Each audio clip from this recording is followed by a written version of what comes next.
My name is Runga Houghton. I'm Amnesty International Kenya Executive Director. The Amnesty movement is here in solidarity with Kimia and other women's organizations who have called for 10-county shutdown on the issue of femicide and gender-based violence. For Amnesty International, we recognize that since the beginning of the year, beginning of 2024, there are at least 10 women who have been brutally tortured, assaulted, and killed.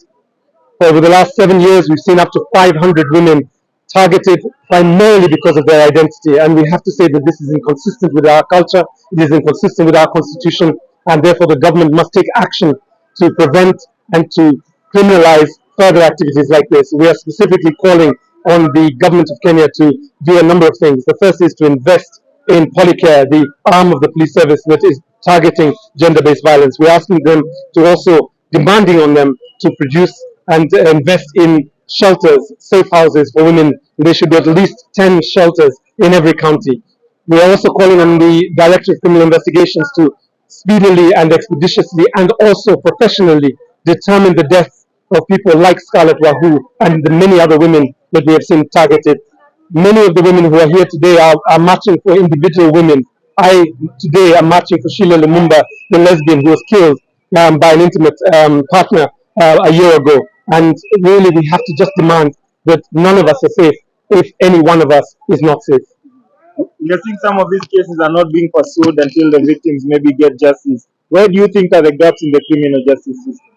I think, first of all, we must do more what we're doing here, which is to say this is a public interest issue.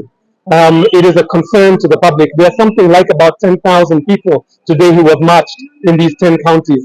And I have to say that that is probably one of the biggest demonstrations we've seen. And I should mention also peaceful demonstrations that we've seen that the government cannot ignore. So I think the first thing is for citizens to remain active, to remain visible and vocal, to demand that there be an end to this. The second thing is that the law enforcement agencies, right from the investigators to the criminal courts and to the judges, they must take zero tolerance for cases like Scarlett Wahoo's case or Wayema's case, the woman that was dismembered and just horribly tortured and killed. So we have to continue the pressure until government begins to act in the interest of all people, and in particular women and girls. We've seen maybe the president, the leader of the executive, has not come out to speak openly on this.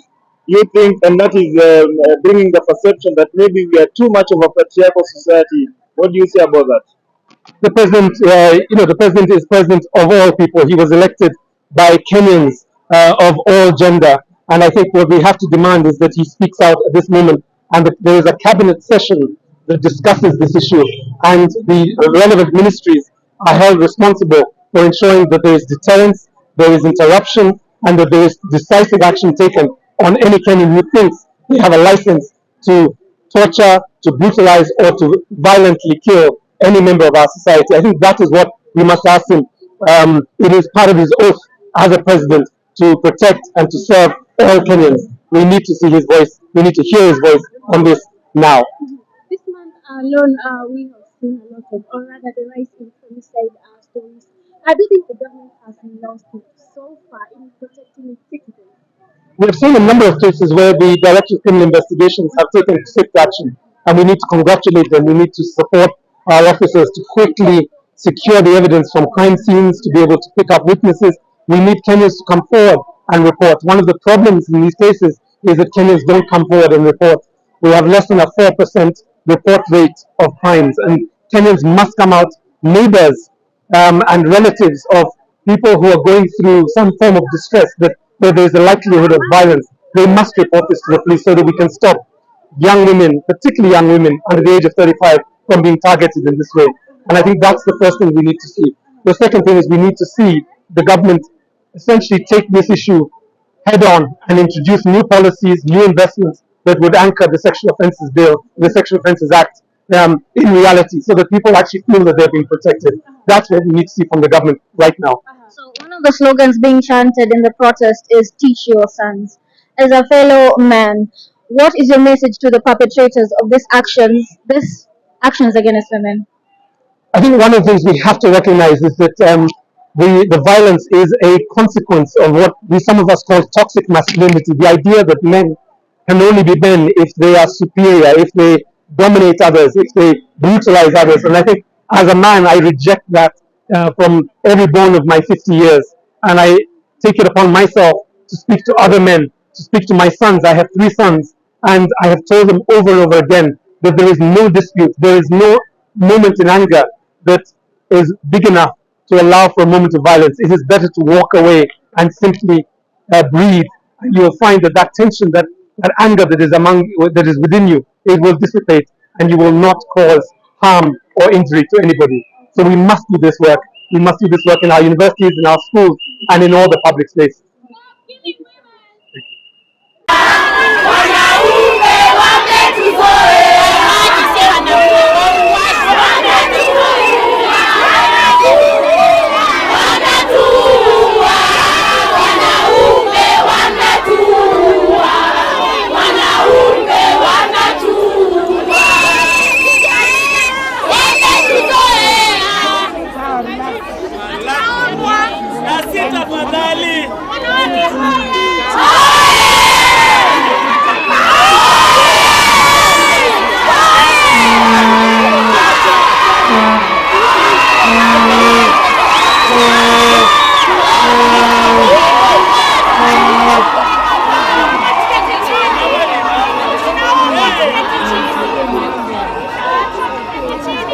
Tuweze kusoma statement ya judiciary.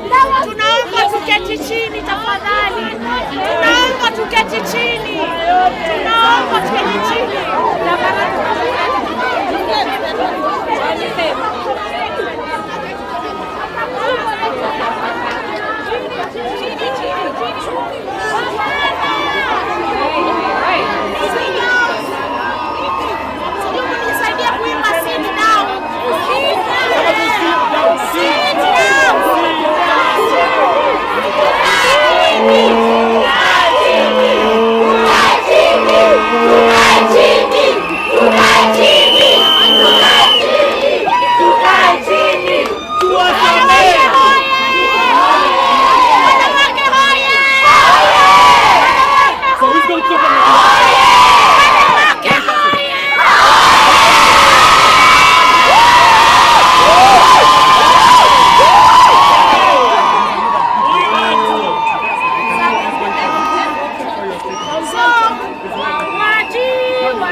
We have another big team heading here.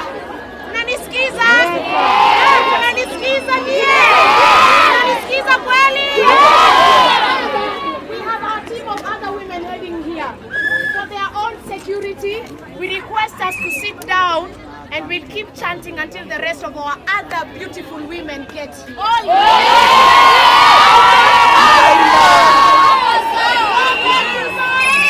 Wametuzoea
the government should listen and listen and listen to what we are saying.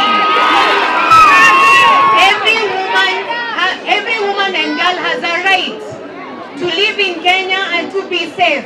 And to be safe means that because we are taxpayers, we need the safety and security in our homes, in Airbnbs, in the streets, anywhere a woman is working or is conducting their businesses. We should be safe.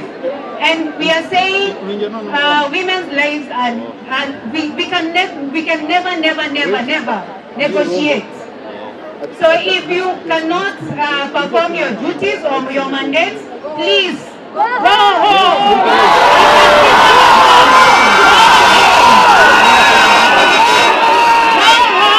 Because you are there because we voted for you, and we are saying safety and security of all Kenyans, women and girls, should be paramount. It should be number one. And we are no longer negotiating. Every single day we see something that is going wrong, we will come back to the street. Mimi kama petite naambia gava mmelala. Na tukubemelezi. Hakuna venye unaweza ishi kwa nchi yenye tuko visa free. Alafu ya complain that mwenye anatuua si mwenye tunaishi na wewe. Na wewe unatuambia ati wenye wanatuua natoka nje. Na wewe mwenyewe umekubali mtu aingie kwenye nchi yetu. Akili yako inakusaidia? Mbona maisha wanawake yanakuwa kama maisha wanyama? Wacheni kutuua. Na naambia wanawake tutarudi kwa hii street hadi maisha yetu.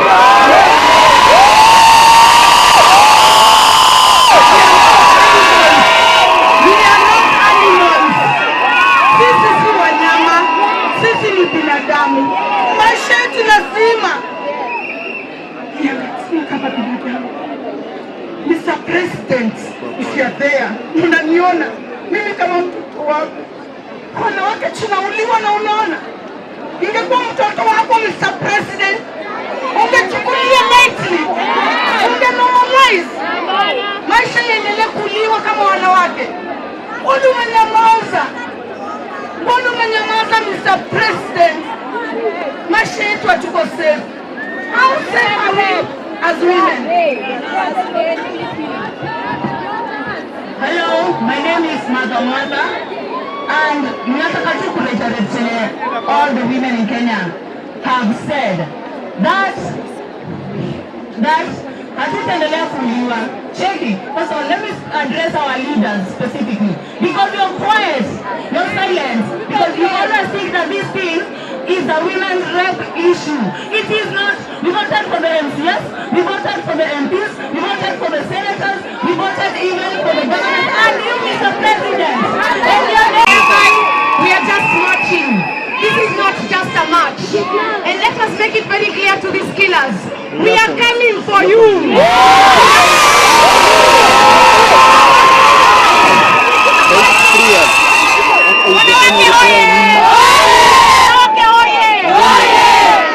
Strong message to the government. Just in case you're tired of your job, we have just begun. Just in case you're tired of counting our numbers,